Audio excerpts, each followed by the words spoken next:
Welcome back to Tarot by the Bay. I'm David. Okay, going to the community page again for more suggestions for readings. News was out there that President Biden nominated Val Demings to fill one of the positions, the governor positions, on the United States Postal Service. Currently, the Postmaster General is Louis DeJoy, put in there by Donald Trump, and we know Louis DeJoy because we shouldn't know a Postmaster General's name ever, but DeJoy did things with the U.S. mail prior to the election in 2020 during a pandemic that brought all attention onto him. Now, the USPS Board of Governors is comprised of 11 governors, 9 of which are nominated by the President of the United States, confirmed by the U.S. Senate. The President cannot fire the Postmaster General. It has to be the governors. And as I recall from a reading I did on Louis DeJoy a few months ago, the Republicans let a number of those positions expire, and they didn't advance anybody that Obama wanted to put in there. So when Trump came in, they could populate it with a bunch of Republican nominees, thus keeping the Postmaster General in that position longer, because the governors would be a majority, if not all, Republicans. And you can replace like 1 or 2 a year from that point on. So, Biden's been in there for 4 years, which means he has about 8 replacements that he's been able to make. So you're finally starting to work your way through some of those Republican appointees. So that's one of the challenges you had with it. Why would the Republicans do that? I mean, I doubt in 2016 they knew there was going to be a pandemic in 2020. Could they have had the foresight to say, if we're going to do some election interference, we could go about it this way? Yeah, that's pretty forward thinking.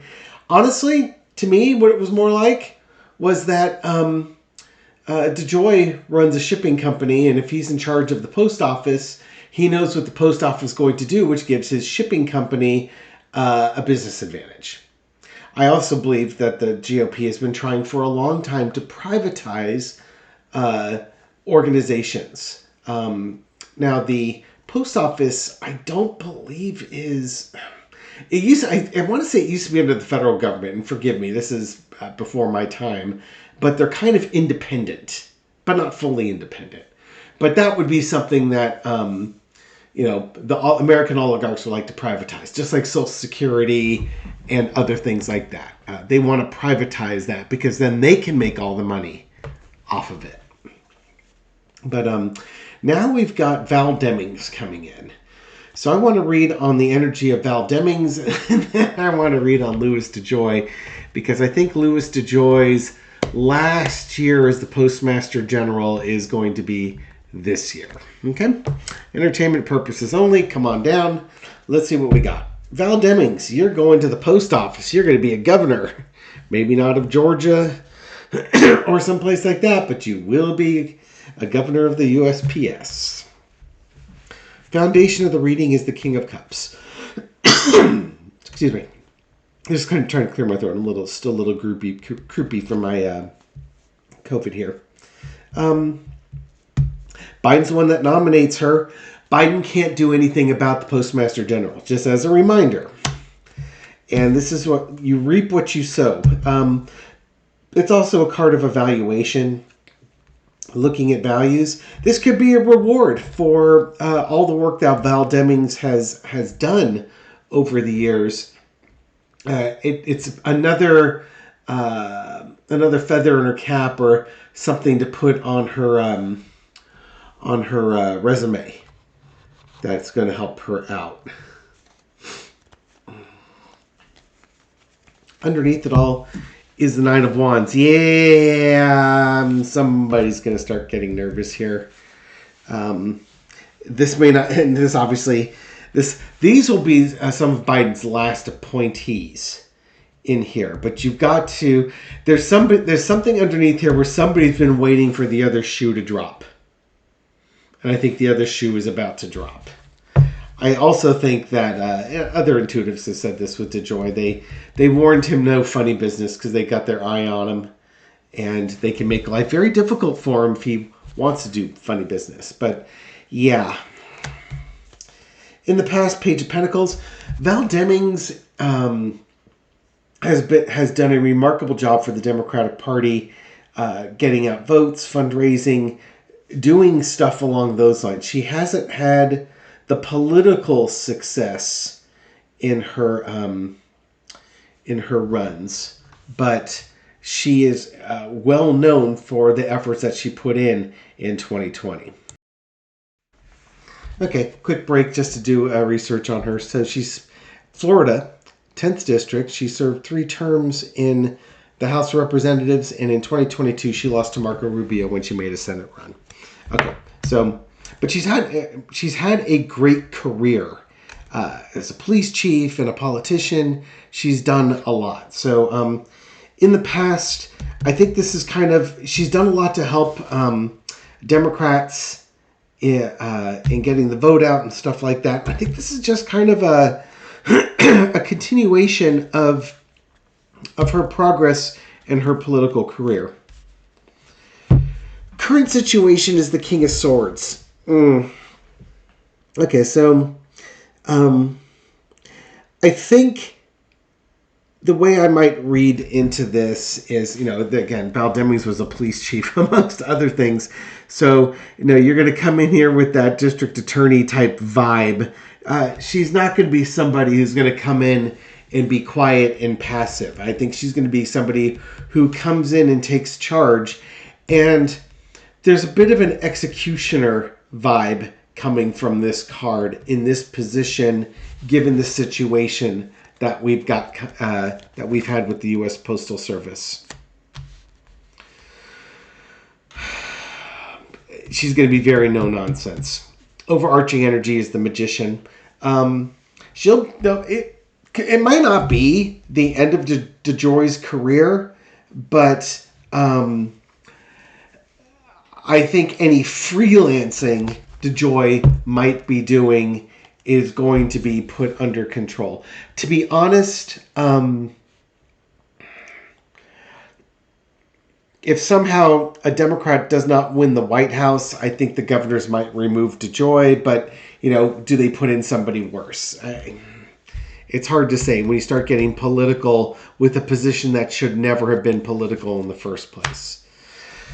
And of course, now that I start talking politics with this, in comes the devil card, the lesson to be learned. Hey, look, you know what? Trump put this guy in there for a reason. And you saw what he did. You could be, just as I was saying, you might be worried that you put in somebody worse. Who's going to be worse? Donald Trump wouldn't put in the second worst person for this position. He would put in the worst person for this position. And it's Donald Trump that's coming in here again. So this is an opportunity to again, start removing sycophants and followers of Donald Trump from positions of authority. You've got to do, in some ways with DeJoy, you have to do the purge because of where he came from and what he was willing to do. Yeah. Outcome is going to be the Two of Cups. DeJoy might get one more year.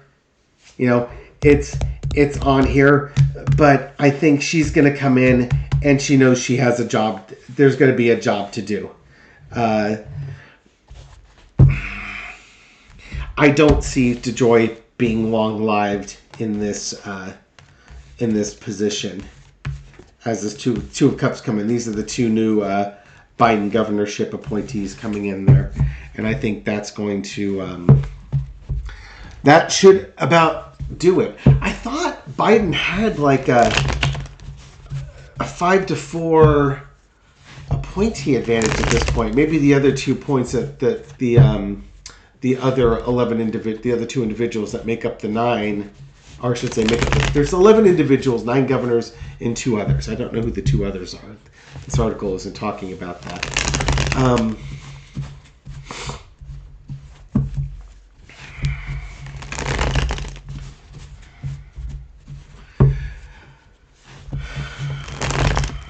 maybe those other two are the ones holding it up. And if that's the case, then these are the two that you need to overcome that. Marty Walsh is the other person being filled to take this vacancy here. I don't know much about Marty Walsh. We're focusing on Val Demings. Okay. Louis DeJoy, whose name nobody should know, and hopefully will go off. His best hope is to go off into oblivion and never be heard or seen from again. What's going to happen with him once Val Demings and Marty Walsh come in on those governors? Page of Swords. Well, his ability, there's a big diminishment here. They might start reviewing his policies again to try and understand better what's going on. But, the other energy, the low energy of the Page of Swords, it's the spy in the camp. And we had the double card up over here in that previous reading. So, he's kind of, one of Trump's minions, one of his spies that's in there. That's a problem. Crossed with the Tower. Yeah, I think DeJoy has watched his power diminish, and it's about to end. The Empress.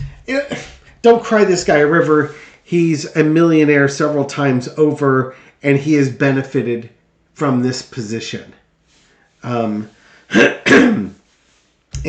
he was given this position. He was a big donor to Trump. I think he donated like $1 million to Trump, and he got this position. So there's nepotism that goes with this as well. He's been, I don't know what money you get from doing this, but maybe this is a business thing that helped him out. All I know is a lot of chicks died during COVID with his handling of things in the post office. Basically slowing the post office down so that people would use other delivery agencies to get packages delivered. In the past, we got the King of Cups. This is Biden. Biden may have already had a word with DeJoy about what was going on and let him know under no certain terms what was going to happen. And he better cool it or else things could happen more quickly. Current situation, DeJoy's been lying low, and I think he knows that his time is up. Got about 4 months here. I don't know when Val Demings and Marty Walsh take office, but it'll be fairly soon. It's by the end of the year. And 4 months will be the end of the year. So DeJoy is just, cruise at this point, dude. Don't get yourself into anything you can't get yourself out of at this point. Probably the worst thing that's going to happen is you're going to be let go and you're going to go back to your life that you had before you became the Postmaster General. Don't do anything stupid. Don't do anything you're going to regret. Don't sell your soul to Donald Trump like so many others. One bite at a time. It's not worth it. The loyalty's not there. Do you really need to go to prison for him? Outcome's going to be the death card. Yeah, I think DeJoy's had his hands tied since Biden's gotten in. Probably for the last 4 years, his hands have been tied since Biden got in. And now this is the final part. Okay, you know what? You're going to be going. We have the Tower card and the death card. It's time for you to go. Outcome is going to be the Ten of Wands. It's supposed to be a 10-year position. I don't believe he's going to make it 10 years. He will be lucky if he's made it to 5. Half of that. DeJoy could say it was a hard job and he took it on because he wanted to do the hard work. No. Sorry. I've given people the benefit of the doubt so many times. With politics, I'm less willing to do so. And what I've watched over the last several years is just how divided or different our society is when it comes to wealthy people versus non-wealthy people. And by wealthy, I mean like uber wealthy, like the Louis DeJoys of this world. I would have thought it just being a cynic, saying, oh, these congressmen are purchased and bought for, and the really wealthy, they don't play by the same rules as the rest of us do. Now I believe all of that, because all of it's basically, it's true. That doesn't mean it's a crime that Louis DeJoy has a bunch of money, but when you have a bunch of money and then you're actively working on subverting democracy and then self-enriching yourself, no sympathy for you. I would be much happier if there were criminal charges brought against you, but likely what'll happen is this is going to be catch and release. They're going to take the hook out of his mouth, throw him back in the swamp, and let him go back to whatever swampy hole he came out of. And again, probably the most likely thing is he goes away and we never hear from him again. And I'm okay with that. I suppose we could prosecute them all, but it's not likely we're going to prosecute them all. And he's not the biggest fish I want to go after. Anyways, thank you for watching this video and supporting my channel. I appreciate it. I hope you found this reading insightful. I'll catch you on the next one. Take care.